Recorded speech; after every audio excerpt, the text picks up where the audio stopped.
얼굴은 그분이 주셨지만 표정은 내가 드릴 선물. 몸은 그분이 주셨지만 건강은 내가 드릴 선물. 시간은 그분이 주셨지만 유용하게 활용하는 건 내가 드릴 선물. 눈은 그분이 주셨지만 성경 말씀 읽고 기도하는 건 내가 드릴 선물. 입은 그분이 주셨지만 좋은 말을 하는 건 내가 드릴 선물. 귀는 그분이 주셨지만 애써 귀 기울여 듣는 건 내가 드릴 선물.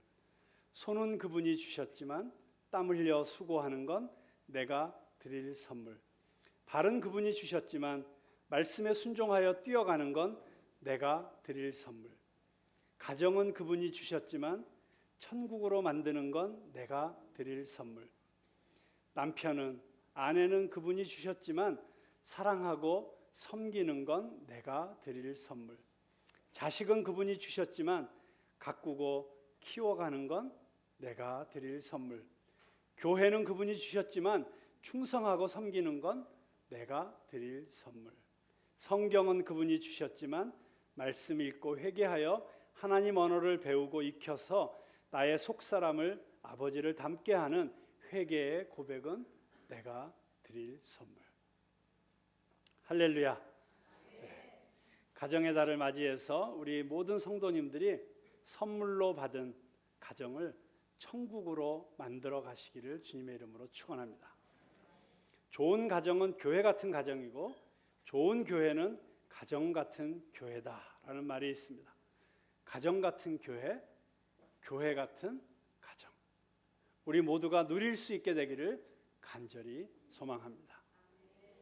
저는 조금 전에 낭독되어진 오늘 본문 말씀을 통해서 하나님의 가정은 어떻게 구성되어 있으며 우리 교회는 어떻게 하나님의 가정으로서 건강하게 자라갈 수 있을지를 생각해 보려고 합니다. 오늘 본문에서 사도 요한은 하나님의 가정 안에 있는 사람들을 네 가지 호칭으로 분류하여서 부르고 있습니다. 방금 성경 말씀이 낭독되어졌을 때 여러분이 얼마나 주의 깊게 들으셨는지 한번 테스트를 해보도록 하겠습니다. 자, 조금 전에 12절부터 14절 안에 하나님의 가정 안에 있는 사람들을 네 가지 호칭으로 분류하여서 불렀는데 그 네 가지 호칭이 뭔지 기억하십니까? 자, 한번 말씀해 보시죠. 아이, 네, 자녀, 또 아비, 청년. 너무 훌륭하십니다. 다 캐치하셨어요. 네, 이렇게 네 단계로 분류하여서 하나님의 백성들을 부르고 있습니다. 이제 그 각각의 호칭에 따른 그 사람들의 특징이 무엇인지, 그리고 그 사람들에게는 어떤 필요가 있는지를 한번 같이 생각해 보려고 합니다. 첫 번째 등장하는 호칭은 자녀입니다. 자녀. 자녀란 이제 막 태어난 아이를 말하는 호칭입니다. 그런데 자녀의 특징이 무엇인지 아십니까? 우리 그냥 육신의 가정에서 자녀들은 두 남녀가 결혼해서 하나가 되면 그 열매로서 자녀가 태어납니다. 그런데 하나님의 가정에서는 어떻게 그 자녀가 태어날까요? 오늘 성경은 이렇게 이야기하고 있습니다. 너희 죄가 그의 이름으로 말미암아 사함을 받았다. 다시 말해서 죄 사함을 통해서. 이 죄 사함은 어떻게 되어지는 것입니까? 바로 십자가에서 우리를 위해서 피 흘려주신 예수 그리스도를 믿음으로써, 그분을 내 마음의 구주로 영접함으로써, 그리고 나는 죄인인 것을 분명하게 고백하고 내가 예수 그리스도의 은혜가 아니면 영원히 죽을 수밖에 없는 그런 가망 없는 절망적인 죄인이었다는 사실을 인정하고 고백하면서 내가 구원받을 수 있는 길은 오직 예수 그리스도의 십자가의 공로밖에 없다는 사실을 받아들이고, 그리고 예수님께 내 삶을 드리는 거듭남을 통해서, 죄사함을 통한 거듭남을 통해서 영적인 자녀로 태어나게 되는 것입니다. 여러분은 다 이 거듭남의 경험이 있으십니까? 이렇게 자신이 죄인됨을 고백하고 예수 그리스도를 믿음으로 고백한 이 고백이 있으십니까? 여러분, 중요한 것은 교회를 몇 년 다녔느냐가 중요한 것이 아닙니다. 내가 교회에서 어떤 봉사를 하고 있느냐가 중요한 것이 아닙니다. 내가 얼마나 많은 사람들에게 봉사를 했느냐가 또한 중요한 것도 아닙니다.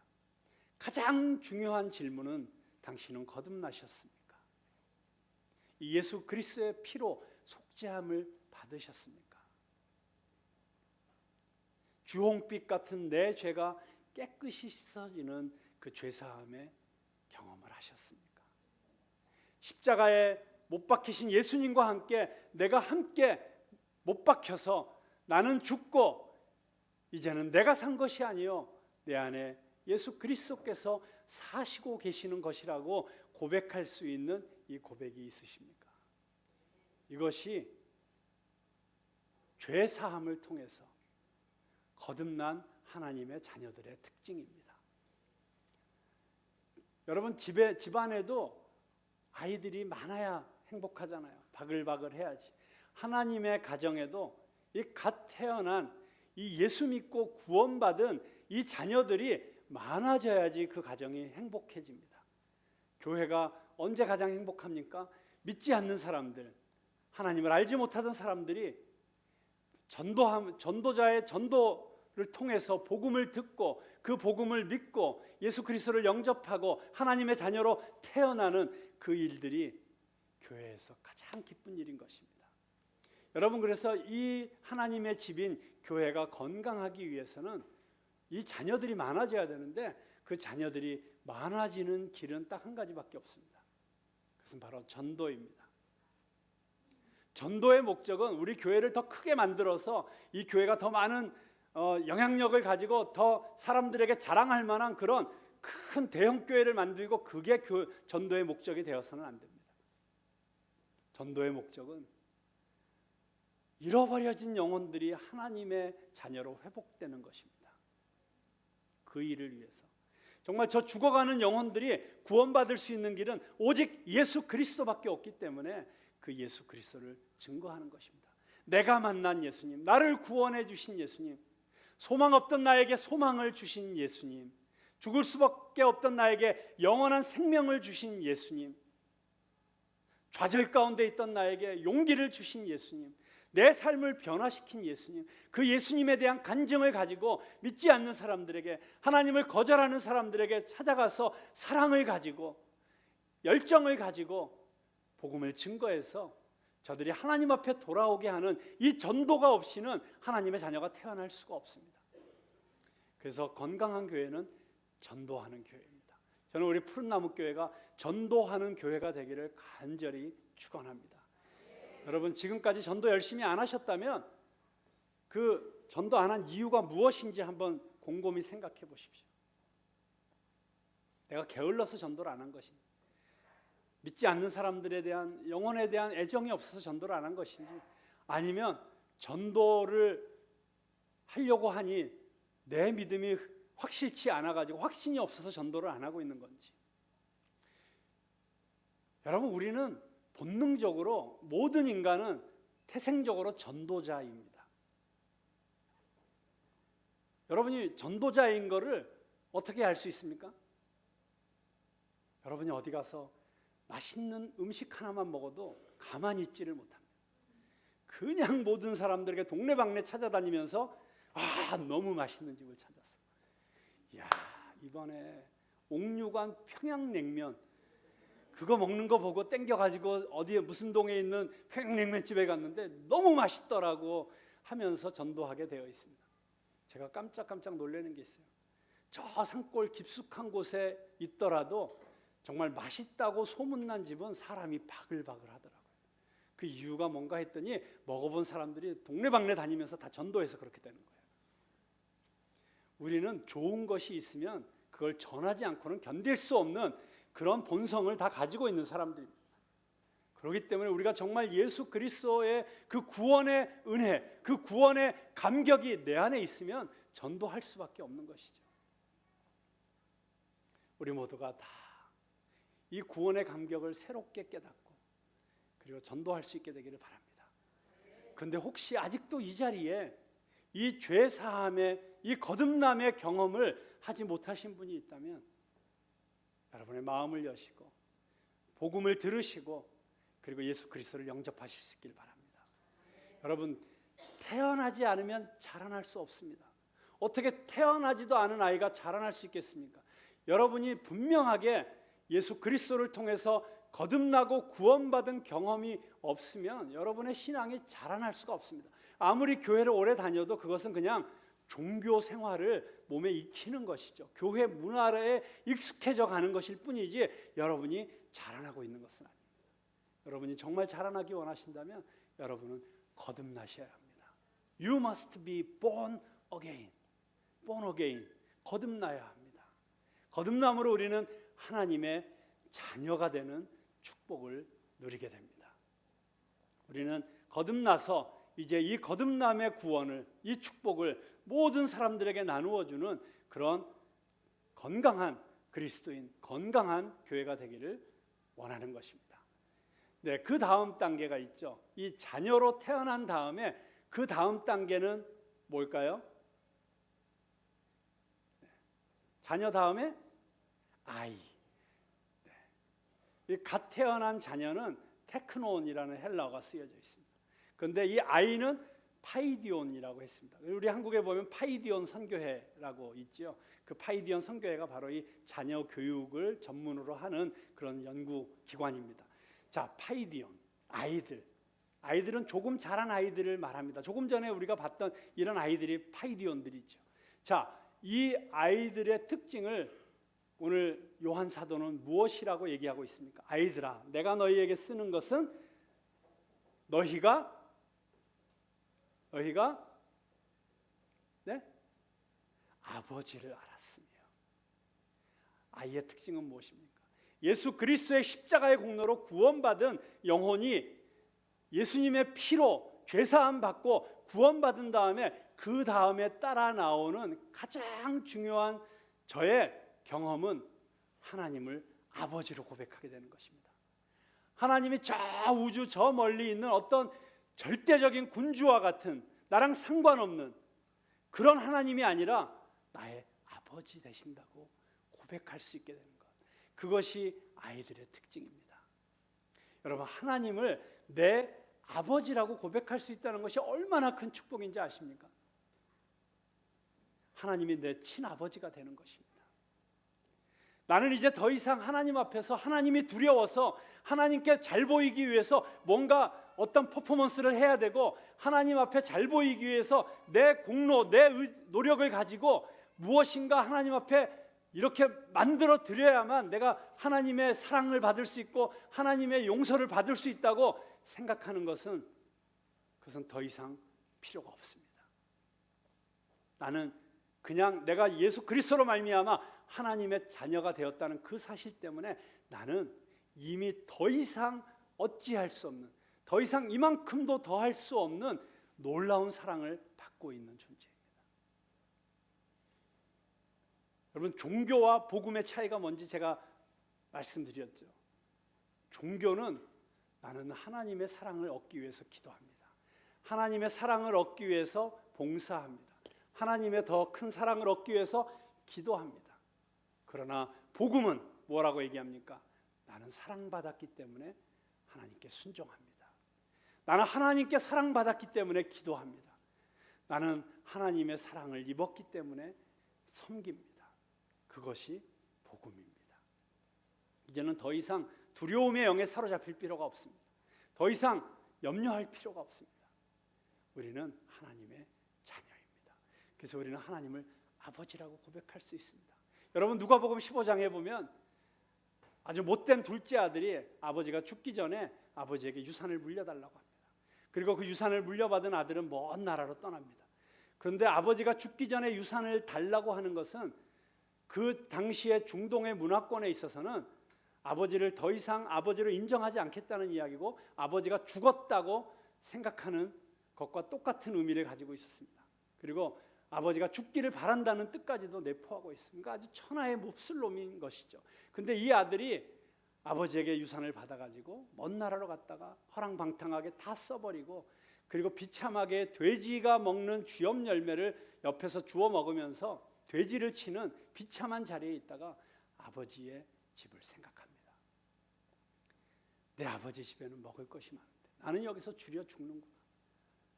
아버지 집에 돌아가고 싶습니다. 그런데 아버지 집에 돌아가자니 도저히 염치가 없습니다. 자기가 아버지한테 했던 짓을 생각하니까 도저히 돌아갈 자신이 없습니다. 그래서 이렇게 생각합니다. 내가 가서 아버지, 저는 아버지의 아들이라 불리울 자격이 없습니다. 저를 저 하인 중에 하나처럼 여겨주시고 저를 받아주십시오. 저를 그냥 종으로 받아주십시오. 그리고 무거운 마음으로 아버지의 집으로 돌아옵니다. 그런데 그렇게 돌아오는 그 아들을 먼 곳에서 바라보던 아버지, 그 아들의 발걸음만 보고도 자기 집 나간 둘째 아들인 것을 알아채니 아버지가 달려옵니다. 여러분, 중동 지역에서는, 우리나라도 옛날에 조선시대 양반 문화에서는 똑같은 얘기지만 양반들은, 점잖은 사람들은 사람들 보는 데서 뛰지 않습니다. 달리지 않습니다. 네 아버지는 달려갑니다. 그리고 이 아들을 끌어안습니다. 아버지라고 부르지도 못합니다.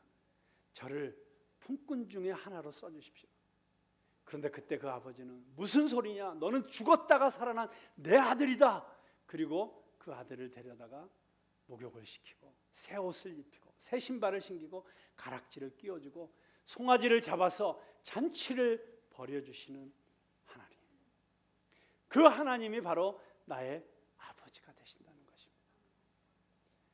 그 하나님의 아들이 되고 딸이 된다는 것은 이 세상 어떤 것과도 비교할 수 없는 특권이라고 할 수 있습니다. 여러분, 하나님을 아버지라고 부르실 수 있으십니까? 하나님이 여러분의 아버지이십니까? 그것이 얼마나 놀라운 축복입니까?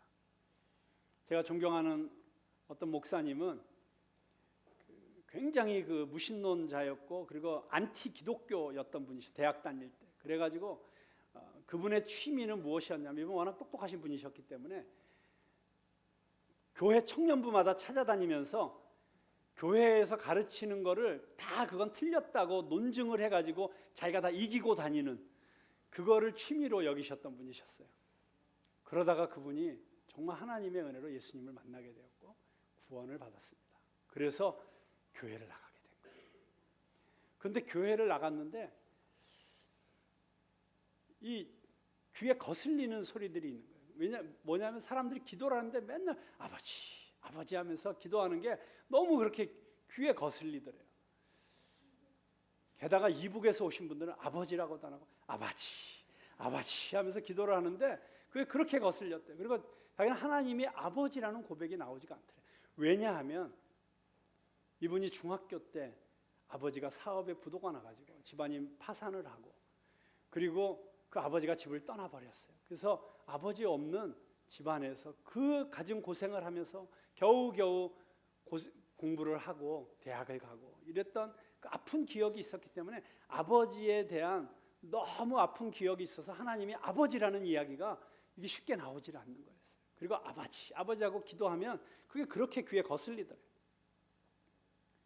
그러던 어느 날 하나님이 찾아오셨어요. 그리고 내가 너의 아버지다. 너의 부모는 너를 버렸을지라도, 너의 아버지는 너를 버렸을지라도 나는 너를 영원히 떠나지 않는다. 이 말씀을 듣고 이 음성을 들으면서 거기서 그동안 쌓였던 모든 아픔들이 쏟아져 나오면서 아버지 하고 하나님의 품에 안기셨어요. 근데 하나님을 아버지라고 부르게 되니까 그게 얼마나 좋았던지 그때부터 3일 동안은 정말 미친 사람처럼 길거리를 다니면서도 그냥 아버지 이러면서 길거리를 쏘다녔다는 거예요. 어린 아이들이 하루에 3번 이상만 아빠라고 부를 수 있으면 정서적인 문제가 없답니다. 그리고 아빠라는 말을 10번 이상, 하루에 10번 이상 부를 수 있으면 그 아이들이 정서적으로 굉장히 건강해진답니다. 어떤 심리학자가 한 말, 우리가 아빠 또는 아버지라고 부를 수 있는 것이 우리에게 주는 축복이 너무나 큰 것입니다. 자, 그런데 이런 아이들, 이 갓 태어나서 이제 자라기 시작한 아이들에게 있어서 가장 필요한 것은 무엇일까? 이렇게 하나님을 아버지로 고백하고 자라나는 이 아이들에게 가장 필요한 것은 무엇일까요? 그들은 잘 먹어야 됩니다. 건강한 음식을 잘 먹어야 됩니다. 어린아이들이 잘 먹는 게 너무 중요하잖아요. 좋은 오염되지 않은 우유를 먹고, 그래서 이 중국의 이 엄마들이 중국 분유를 잘 못 믿겠다고 한국 분유 다 수입해 가서 한국 분유가 더 동인하고, 뉴질랜드 분유 다 수입해 가고, 그리고 심지어 그것도 못 믿겠다 그래가지고 건강한 유모들을 집에 데려다 놓고 그 아예 젖을 먹이는 그런 장면이 TV에서 보도되는 걸 보았습니다. 아이들은 건강한 우유, 건강한 음식, 그리고 좋은 이유식을 먹고 자라야만 합니다. 근데 그 아이들이 필요한 것은 바로 영적인 양식을, 영적인 가정에 태어난 이 아이들은 영적인 양식을 잘 먹을 수 있어야 됩니다. 하나님의 말씀을 먹고, 기도를 먹고, 좋은 믿음의 본보기를 보면서 그것들이 영의 양식이 되는 그런 좋은 것들을 먹어야만 건강하게 잘 자랄 수가 있습니다. 저는 우리 푸른나무 교회가 이 믿음의 파이디온들, 아이들에게 가장 좋은 영의 양식을 먹이는 교회가 될 수 있게 되기를 간절히 축원합니다. 정말 우리 교회의 모든 성도들은 이 영의 양식을 잘 먹어야 됩니다. 그래서 무럭무럭 자라나야 됩니다. 또 이 아이들에게 있어서 가장 필요한 것은 사랑을 받는 것입니다. 아버지의 사랑, 어머니의 사랑을 받아야만 이 아이가 건강하게 자라날 수 있습니다. 어렸을 때 태어나서 자라나면서 그 어린아이들의 성장의 시기마다 필요한 그 부모의 사랑이 있는데 그걸 제대로 받지 못하고 자라나면 나중에 성인이 되었을 때 꼭 어떤 인격적인, 성격적인 결함으로 나타나잖아요. 우울증이나 공황장애에 걸리는 사람들의 그 연구 분석을 해보면 어렸을 때 어떤 결핍, 부모로부터 사랑받지 못한 결핍이 있는 그런 아이들이 나중에 커서 우울증이나 공황장애가 걸릴 가능성이 많다는 것을 심리학자들은 그렇게 연구해서 발표하고 있습니다. 이 믿음의 자녀들이 태어난 이후에 정말 좋은 양식을 먹을 뿐만 아니라 이런 무조건적인 하나님의 사랑을 경험할 수 있어야 됩니다. 그래서 사랑과 좋은 음식을 통해서 이 아이들이 무럭무럭 자라날 때 그 하나님의 가정은 건강한 가정이 될 수가 있습니다. 저희 교회가 여러 가지 장소적인 제약, 이런 것들도 이런저런 이유 때문에 참 좀 더 활발하게 성경 공부를 하고 소그룹을 통해서 성경 공부를 하고 나눔을 하고 서로 사랑을 주고받을 수 있는 이런 것들이 더 활성화돼야 되는데 지극히 제한적으로밖에 하지 못하고 있는 것에 대해서 참 가슴 아프게 생각합니다. 그래서 정말 하나님께서 먼저는 정말 우리가 마음껏 언제든지 어디서든지 모여서 말씀 공부할 수 있는 그런 좋은 장소를 주시기를 기도하고 있고, 그리고 또 우리가 소그룹으로 언제든지 자유롭게 모일 수 있는 그런 좋은 공간들이 만들어지기를 바랍니다. 그러나 공간보다 더 중요한 것은 저희들이 그 신령한 젖을 사모하는 마음이 있어야 됩니다.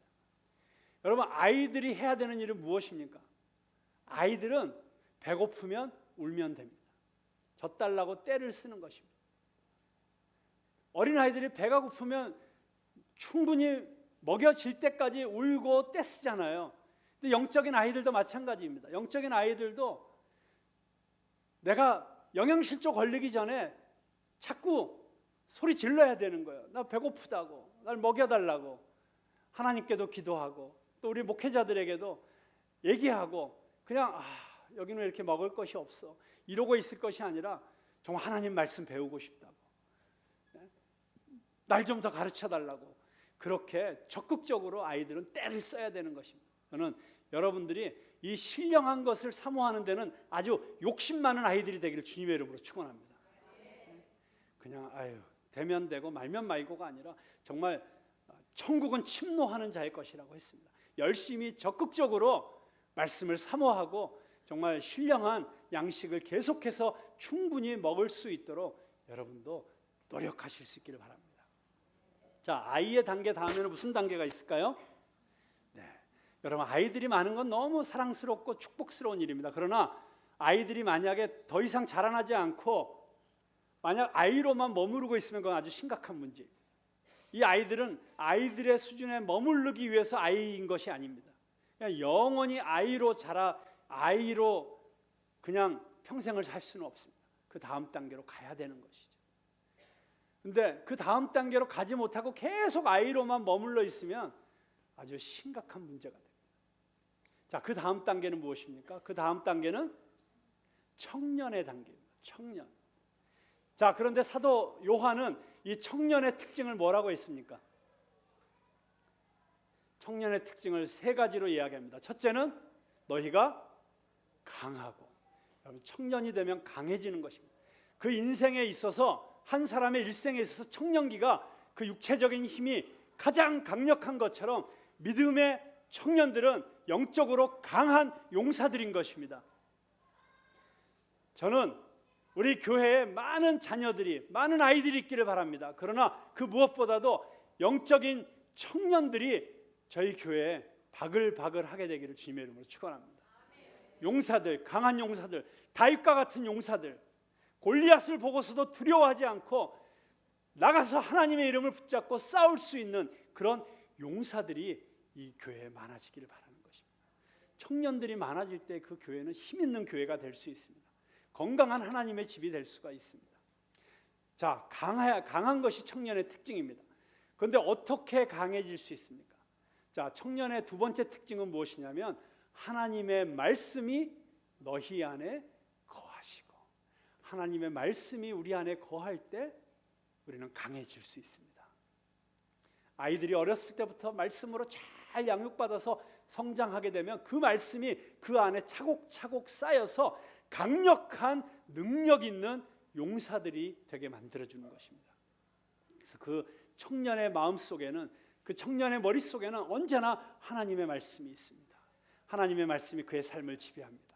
하나님의 말씀이 그의 삶을 이끌어줍니다. 그래서 그는 어떠한 상황 가운데서도 두려워하거나 물러서지 않고 악한 자와 싸울 수 있는 것입니다. 자, 그래서 강해진 이 청년들의 특징, 마지막 세 번째 특징은 무엇입니까? 너희가 악한 자를 이기었습니다. 두 번 반복해서 나오는데요. 한 번은 너희가 악한 자를 이기었습니다. 두 번째는 너희가 흉악한 자를 이기었습니다. 자, 여기 흉악하다고 하는 것은 이 숭악한 놈 이러잖아요. 이 흉악한 자라고 하는 것은 어떤 악한 자라면 그냥 악한 것이 아니라 아주 적극적으로 능동적으로 악을 행하는 자를 말하는 것입니다. 자, 이 적극적으로 능동적으로 악을 행하는 자가 누구죠? 사탄입니다. 우리의 원수 마귀 사탄.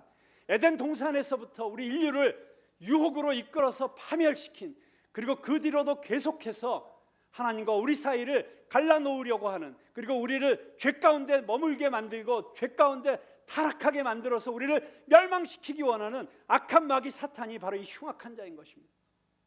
그런데 청년은, 믿음의 청년은 이 흉악한 자와 싸워서 이길 수 있다는 것입니다. 여러분 모두가 이 흉악한 자와 싸워서 이길 수 있게 되길 바랍니다. 여러분, 이 악한 자가 우리를 공격할 때 공격하는 아주 전통적인 무기가 세 가지가 있습니다. 이 요한일서 2장 16절에 보면 사단의 무기 세 가지를 소개하고 있는데, 첫째는 육신의 정욕, 두 번째는 안목의 정욕, 세 번째는 이생의 자랑. 여러분, 에덴 동산부터 지금까지 사단의 전략은 변하지 않았습니다. 정말 집요하게 똑같은 무기를 가지고 우리를 공격합니다. 그리고 그 사단의 공격은 너무나도 효과적이었습니다. 수많은 사람들이 이 세 가지 시험 앞에서 무너지고 쓰러졌습니다. 다윗 같은 성군도 그 정욕을, 육신의 정욕을 이기지 못해서 자기의 충신 우리아의 아내를 데려다 간음을 하고 죄를 저질렀습니다. 정말 어떤 인간도 이 육신의 정욕, 안목의 정욕, 이생의 자랑 앞에서 자신의 힘으로 이겨낼 수 있는 사람은 없습니다. 우리는 다 넘어질 수밖에 없습니다. 그런데 하나님의 말씀이 그 안에 거하면 이런 모든 시험들을 이겨낼 수 있다는 것을 예수님께서 보여주셨습니다. 자, 예수님께서 40일 금식하고 나셨을 때 사단이 찾아와서 예수님을 시험합니다. 내가 배고프지? 네가 만약 하나님의 아들이라면 이 돌덩이를 가져서 떡덩이가 되어서 먹어라. 육신의 정욕을 가지고 시험합니다. 그때 예수님께서 뭐라고 말씀하십니까? 사단아 물러가라, 이 나쁜 놈, 못된 놈, 죽일 놈, 이렇게 야단치시지 않고 심플하게 말씀하셨어요. 사람이 떡으로만 살 것이 아니요 오직 하나님의 입으로 나오는 모든 말씀으로 살 것이니라. 말씀으로 물리치셨어요. 사단이 천하 만국의 영광을 보여주면서 나에게 한 번만 절해라. 그러면 이 모든 세상의 모든 것을 너에게 주겠다. 안목의 정욕이죠. 눈으로 보이는 이 모든 것을 너에게 주겠다. 예수님께서 뭐라고 말씀하십니까? 오직 주 너의 하나님만 경배하라. 다 신명기에 있는 말씀으로 사단의 유혹을 거절하셨어요. 마지막으로 사단이 저 높은 성전 꼭대기로 데리고 올라가서 자 여기서 뛰어내려라. 만약에 네가 뛰어내리면 모든 사람들이 깜짝 놀라서 너를 정말 천사처럼 숭배하고 받들 것이다. 이생의 자랑이죠. 슈퍼스타가 되게 해주겠다는 것이죠. 예수님께서 뭐라고 말씀하십니까? 주 너의 하나님을 시험하지 말라. 이렇게 말씀으로 사단을 거절했습니다. 말씀으로 승리하셨습니다. 그러니까 사단이 꼬리를 내리고 도망쳤어요. 여러분 그렇습니다. 우리는 늘 시험 가운데 살아갑니다. 언제나 죄의 유혹 앞에서 살아가고 있습니다. 이 죄의 유혹을 이길 힘이 우리에게 본성적으로 없습니다. 그러나 하나님의 말씀이 우리 안에 살아계시면, 하나님의 말씀이 우리를 지켜주시면 우리는 승리할 수 있습니다. 그래서 믿음의 청년들이 교회 안에는 많아야 됩니다. 근데 여러분 이 믿음의 청년들이 필요한 것이 있습니다. 믿음의 청년들이 교회 안에 많은 것은 너무 축복된 일인데 이 믿음의 청년들은 나가서 일해야 합니다. 일터가 있어야 됩니다. 여러분 우리나라의 제일 심각한 문제가 뭡니까? 지금 대학 졸업한 청년들은 너무 많은데 일할 곳이 없다는 것이잖아요. 일할 곳이 없어서 집에서 빈둥빈둥 노는 청년처럼 가슴 아픈 일은 없습니다. 여러분 믿음의 청년들이 되었다면 이제는 하나님의 나라를 위해서 군대에 가서 복무를 하든지 직장에 가서 일을 하든지 자기 일터를 찾아야만 됩니다. 다시 말해서 청년들은 봉사할 곳이 있어야 된다는 것입니다. 섬길 곳이 있어야 된다. 자기의 이 넘치는 힘을 가지고 청년기의 그 강한 힘을 가지고 이제는 일해야 됩니다. 여러분 우리 한국 교회의 믿음의 선배들은 정말 너무나도 놀라우신 분들이었어요. 제가 이 일제 시대 우리 믿음의 선배들의 이런 그 남긴 글들을 보고 저들이 쓴 찬송가의 가사를 보고 하면은 정말 얼마나 가슴이 벅차오르는지 몰라요. 남궁옥이라고 하는 독립운동가였던 우리 믿음의 선배께서는 이런 찬송가를 지으셨어요. 일하러 가세 일하러 가 삼천리 강산 위에 하나님 명령 받았으니 반도 강산에 일하러 가세 하나님 주신 삼천리 반도 금수강산 하나님 주신 동산 삼천리 반도 금수강산 하나님 주신 동산. 여러분 정말 소수의 기독교인들이었지만 우리 믿음의 선배들은 믿음을 받아들이자마자 복음을 받아들이자마자 이 땅, 이 대한민국, 이 일제 압제하에서 신음하고 있는 이 땅을 바라보면서 내가 일해야 될 땅, 내가 섬겨야 될 땅, 내가 변화시켜야 될 땅, 내가 섬겨야 될 우리 민족, 한라에서부터 백두까지 하나님이 주신 이 땅을 내가 가꿔야 될 믿음의 동산으로 바라보는 그런 스케일이 있었고 그런 믿음의 안목들이 있었습니다. 그냥 나 혼자 잘 먹고 잘 살고 그냥 나 혼자 편안하고 나 혼자 평생 쓸 것 벌어뒀으니까 이제는 여행이나 하며 살겠다, 이런 사람들이 아니라 하나님이 주신 이 건강을 가지고 하나님이 나에게 주신 이 교육의 기회를 가지고 하나님이 나에게 주신 이 믿음의 능력을 가지고 내가 어떻게 하면 이 땅을 섬길 것인가, 어떻게 하면 이 나라를 변화시킬 것인가. 여러분 지금 이 시대에도 하나님께서는 일꾼들을 부르시고 계십니다. 보라, 추수할 곡식은 휘어졌는데 추수할 일꾼들이 없구나. 믿음의 청년들을 부르시고 계십니다. 우리의 믿음의 청년들이 그냥 주일날 교회 한번 왔다 갔다 하고 그냥 뭐 내가 내야 될 헌금 정도 내고 그리고 내 할 일 다 했다고 생각하고 일주일 내내 하나님과 상관없이 살아가는 그런 신앙으로는 우리는 하나님의 역사를 이룰 수가 없습니다. 믿음의 청년들이 되었다면 이제는 내 일터를 찾아야 됩니다. 하나님이 나에게 주신 일터, 그것이 북한이 되었든지 중국이 되었든지 아프리카가 되었든지 정말 하나님이 나에게 주신 비전을 따라서 이제는 그 비전을 품고 세상 열방 구석구석에 가서 정말 아픈 자들, 병든 자들, 고난받는 자들을 위로하고 저들을 섬기며 위로하고 회복하는 그런 일들을 해야 될 줄로 믿습니다.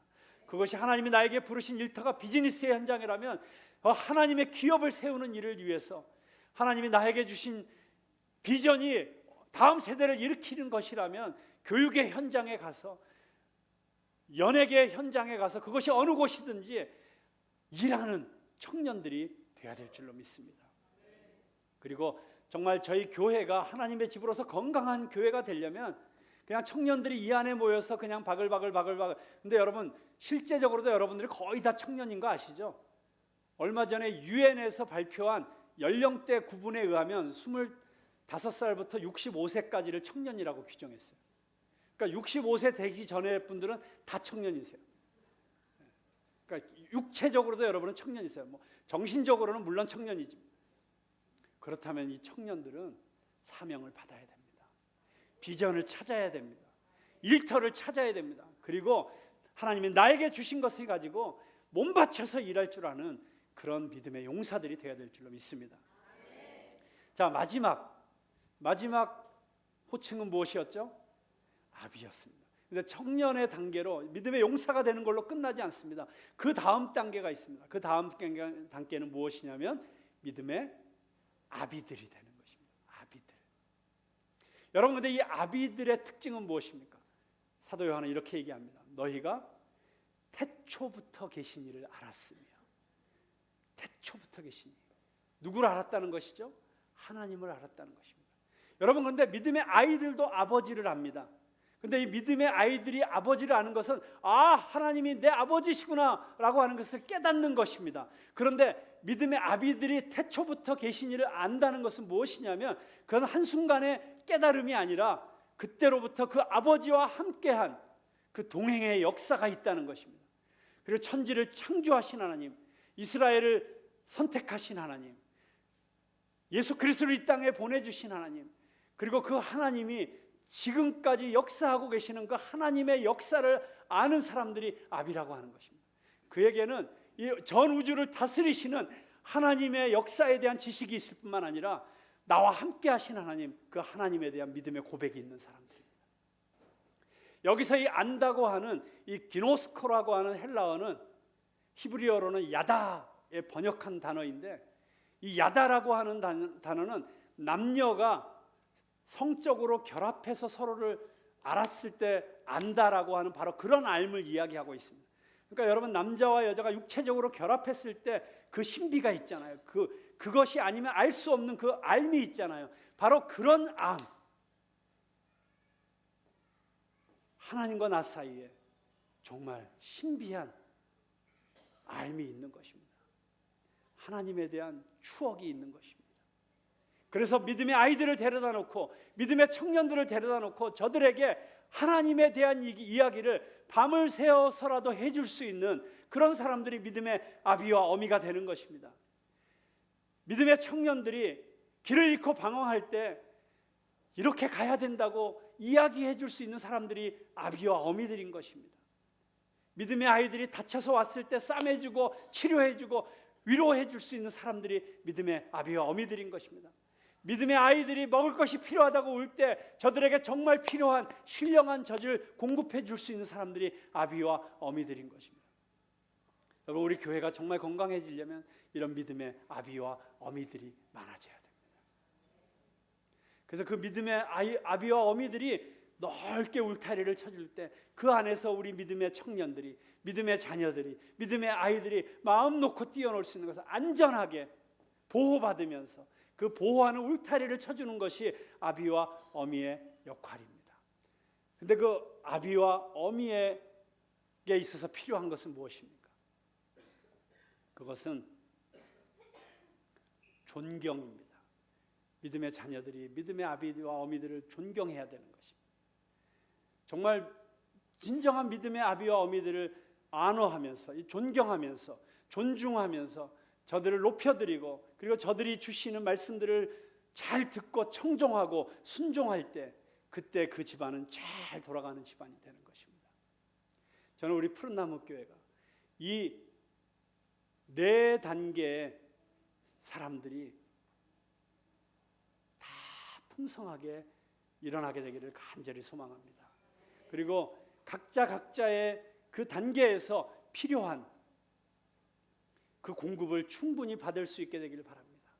그리고 우리 모두가, 내가 만약 지금 갓 태어난 아이라면 하나님의 사랑을 더 마음껏 누리고, 그리고 그 영적인 양식을 충분히 먹기 위해서 정말 갈급하고 사모하는 아이들이 될 수 있기를 바랍니다.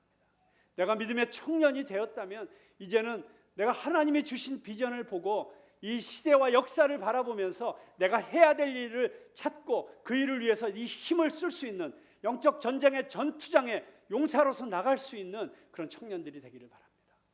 그리고 우리 믿음의 아비들은, 어미들은 정말 이 집안이 정말 진정한 사랑이 넘치는 가족이 될 수 있도록 품어주고 안아주고, 정말 교회가 진정한 가족이 될 수 있도록 어미의 역할, 아비의 역할을 해주실 수 있기를 바랍니다. 그러할 때 우리 가정은, 이 하나님의 가정은 건강한 가정이 될 수 있을 줄로 믿습니다. 기도하겠습니다.